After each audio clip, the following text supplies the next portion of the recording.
স্কুলে টিফিনে হোক কিংবা সকালে ব্রেকফাস্টে বা রাতের ডিনারের জন্য তৈরি করে নিতে পারেন চটজলদি ডিম পরোটা। আর এই ডিম পরোটাগুলো যেমন তাড়াতাড়ি তৈরি করে নেওয়া যায় তেমন খেতেও কিন্তু দারুণ লাগে।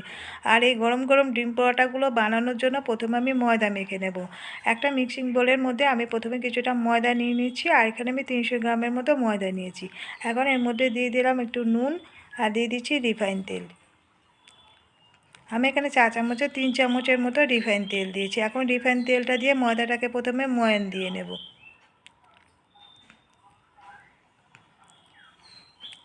ময়দাটা ময়ান দিয়ে নেওয়া হয়ে গেছে। এখন অল্প অল্প করে নর্মাল জল দিয়ে ময়দাটাকে আমি মেখে নিচ্ছি।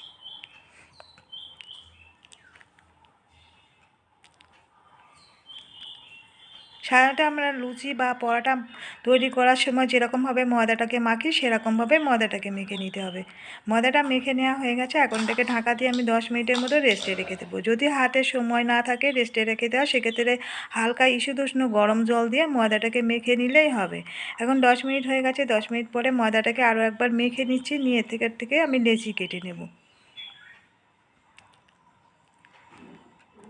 আমি এই ময়দাটা থেকে যতটা আমি ময়দা মেখেছিলাম এটার থেকে আমি 4টে লিচি কেটে নিয়েছি। আর এখানে আমি একটা প্লেটের মধ্যে 2টো ডিম ভেঙে নিয়েছি এখানে কাঁচা লঙ্কা কুচানো আর কিছুটা ধনেপাতা কুচি, আর নিয়েছি কিছুটা পেঁয়াজ কুচিয়ে। পেঁয়াজগুলোকে ছোট ছোট করে মিহি করে কুচিয়ে নিয়েছি। প্রথমে এই ডিম দুটোর মধ্যে একটু সামান্য নুন দিয়ে দিচ্ছি, দিয়ে ডিম দুটোকে ফেটিয়ে দিচ্ছি। আর এই ডিমগুলো ভাঙার জন্য এরকম ছড়ানো প্লেট বা থালার মধ্যে দিতে হবে, যাতে করে পরোটাগুলো ডুবাতে সুবিধা হয়।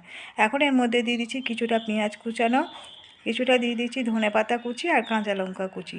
ধনেপাতা কাঁচা লঙ্কা সবই মিহি করে কুচাতে হবে। এখন ডিমের সঙ্গে ধনেপাতা পেঁয়াজ কাঁচা লঙ্কাটাকে ভালো করে মিশিয়ে নিচ্ছি।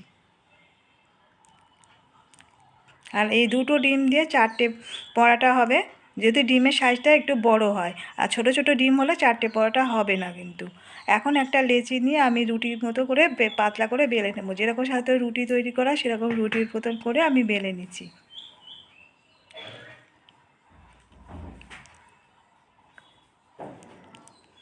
বন্ধুরা, আজকের ভিডিওটা ভালো লেগে থাকলে একটা লাইক দিয়ে দেওয়ার রিকোয়েস্ট রইল। নতুন বন্ধুদের কাছে রিকোয়েস্ট করছি প্লিজ আমাদের চ্যানেলটিকে সাবস্ক্রাইব করে দেওয়ার জন্য। পাশে থাকা বেল বাটনটিকে অন করে রাখবেন, যখনই নতুন ভিডিও আপলোড করব নোটিফিকেশানে আপনাদের কাছে পৌঁছে যাবে।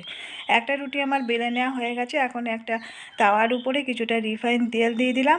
দিয়ে এই রুটিটাকে প্রথমে যে ডিমের ব্যাটারটা তৈরি করে রেখেছিলাম সেটার মধ্যে এই রুটিটাকে প্রথমে ডুবিয়ে নিয়েছি। নিয়ে এবারে তাওয়ার উপরে যে তেলটা দিয়েছিলাম তার মধ্যে রুটিটাকে দিয়ে দিলাম। দিয়ে উপর থেকে কিছুটা ডিমের মিশ্রণ আবার এটার উপরে দিয়ে দিতে হবে,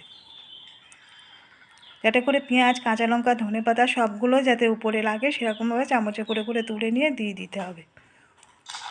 এখন একটা সাইড ভাজা হয়ে গেছে, এবারে আমি উল্টিয়ে দিচ্ছি। এবারে সাইড থেকে একটু তেল দিয়ে দিচ্ছি, যাতে করে নিচটা ভালোভাবে ভাজা হয়ে যায়। একটু ঘুরিয়ে ফিরিয়ে এরকমভাবে ভেজে নিতে হবে।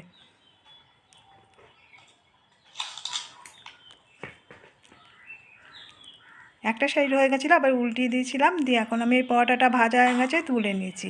এরকমভাবে সবগুলো পরোটা ভেজে নিতে হবে। তৈরি হয়ে গেছে ডিম পরোটা। আর এই ডিম পরোটাটা একবার বানিয়ে খেয়ে দেখতে পারেন। বাড়িতে বানিয়ে খেতে কিন্তু খুবই সুন্দর হয়। আজকের রেসিপিটা কেমন লাগলো কমেন্ট করে জানাতে ভুলবেন না। ভালো একটা লাইক দিয়ে দেবেন এবং শেয়ার করে দেবেন। আজকের মতো বিদায় নিচ্ছি।